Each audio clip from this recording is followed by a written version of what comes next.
Welcome gamers, we are stepping into a new era of mobile emulation today on Vanzee Gaming. We're pushing the absolute limit of the Snapdragon 8 Elite Gen 5 with a massive 25-game test using the GameHub Emulator. From modern remakes to open-world titans, we're seeing exactly how much raw power this silicon can deliver. For those who want to see the full, unedited gameplay and the specific configurations used for these results, make sure to check the link in the pinned comment below.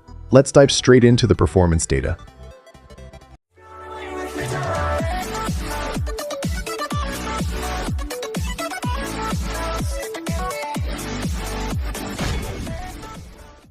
Warhammer 40,000, Space Marine 2 delivers intense hack-and-slash action in the grim dark future.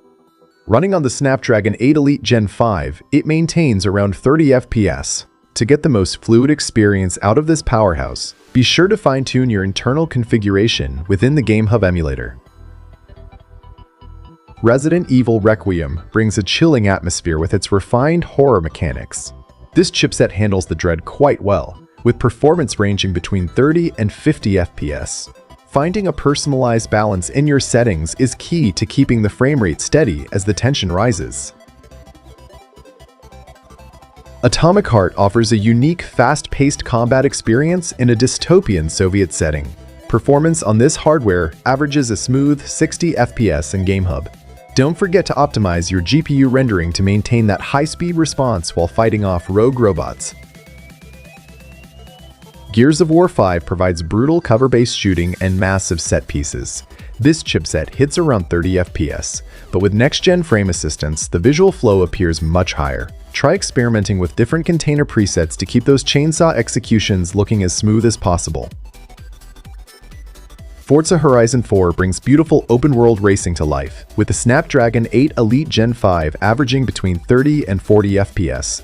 The lighting and car details are impressive. Check your resolution scale settings to ensure your journey through the British countryside remains visually consistent. Shadow of the Tomb Raider concludes Lara's origin story with stunning jungle environments. Performance on this hardware typically hovers between 30 and 40 FPS. Adjusting your graphical profiles in the emulator can help balance the lush foliage detail with a more reliable frame delivery.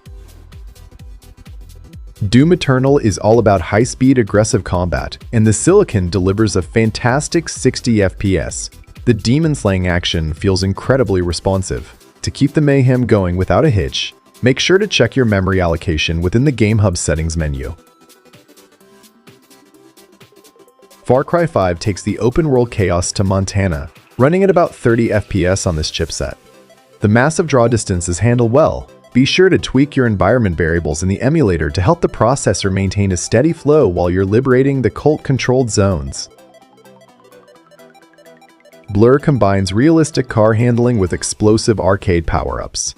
Performance on this hardware stays around 40 FPS, making the neon-lit races very engaging.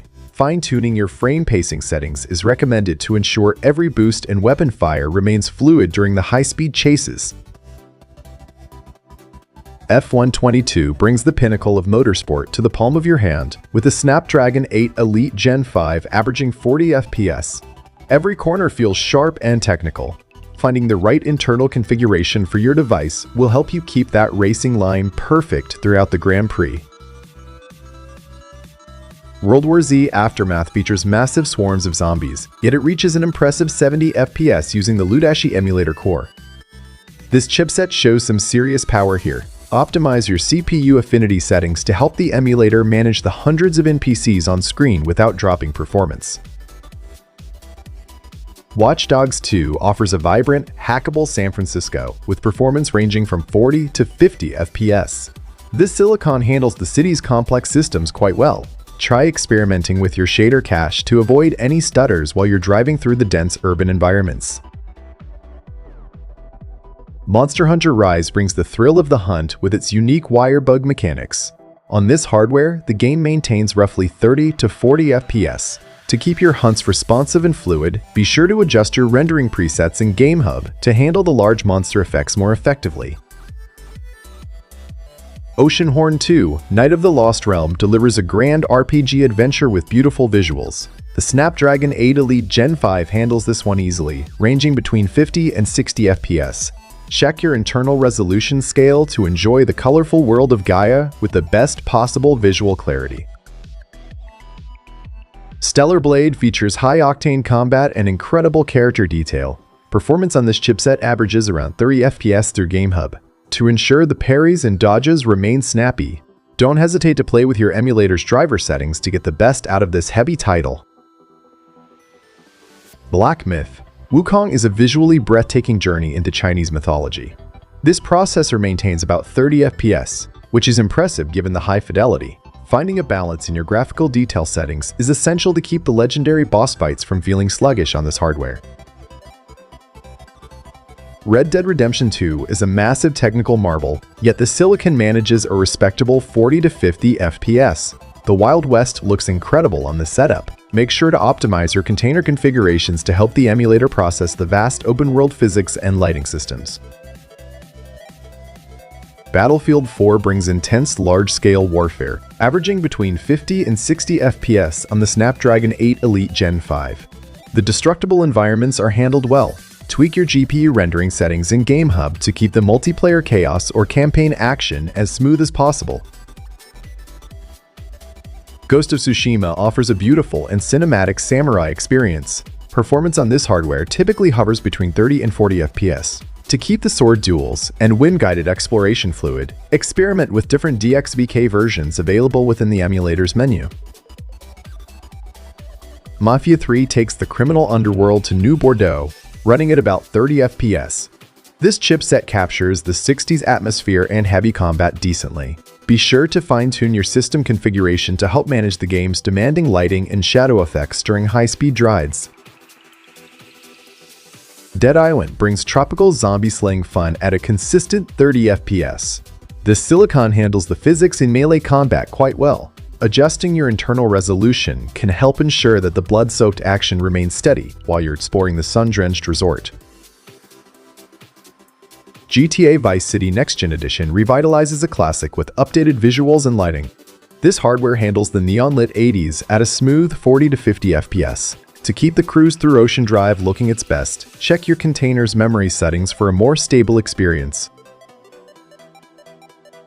Yakuza 0 Director's Cut tells the gritty origin story of Kiryu and Majima. Performance on this chipset ranges from 40 to 50 FPS.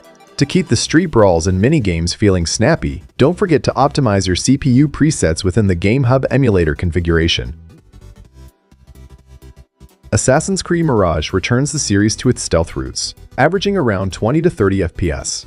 This processor finds the dense streets of Baghdad quite taxing. Try scaling down your graphical detail in the game menu to keep the parkour and assassinations feeling as responsive as possible. Resident Evil 4 Remake is a heavy modern survival horror title that manages 20 to 30 FPS on the Silicon. The atmosphere is intense and high fidelity. Finding the perfect mix of internal settings is crucial to help the emulator handle the upgraded visuals and lighting of this remake. That concludes our 25-game run on the Snapdragon 8 Elite Gen 5. It's clear that this chipset is a beast, handling even the most demanding titles like Black Myth, Wukong, and RDR2 with impressive results. Emulation is always evolving, so these numbers will only get better as the drivers and containers mature. Which game performance surprised you the most today? Let me know in the comments. Don't forget to like and subscribe to stay updated with the latest hardware tests. Catch you in the next one.